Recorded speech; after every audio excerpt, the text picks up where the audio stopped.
بسم الله الرحمن الرحيم.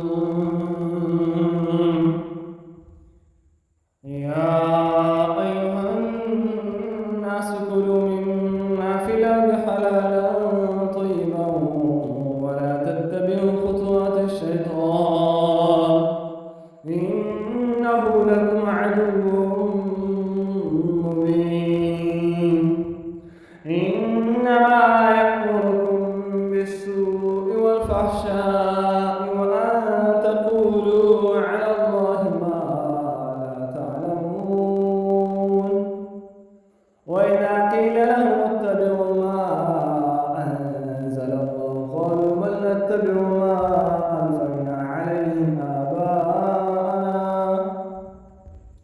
أولو كان آباؤهم لا يعقلون شيئا ولا يهتدون.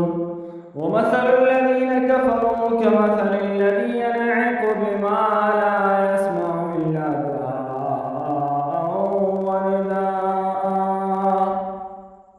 صم بكم عمي فهم لا يعقلون.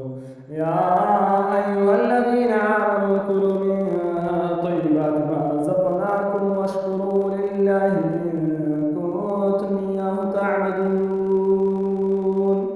إنما حرم عليكم الميتة والدم ولحم الخنزير وما أهل به لغير الله فمن اضطر غير باغ ولا عاد فلا إثم عليه إن الله غفور رحيم. إن الذين يكتمون ما أنزل الله من الكتاب ويشترون به ثمنا قليلا أولئك ما يأكلون في بطونهم إلا النار ولا يكلمهم الله يوم القيامة ولا يزكيهم ولهم عذاب أليم.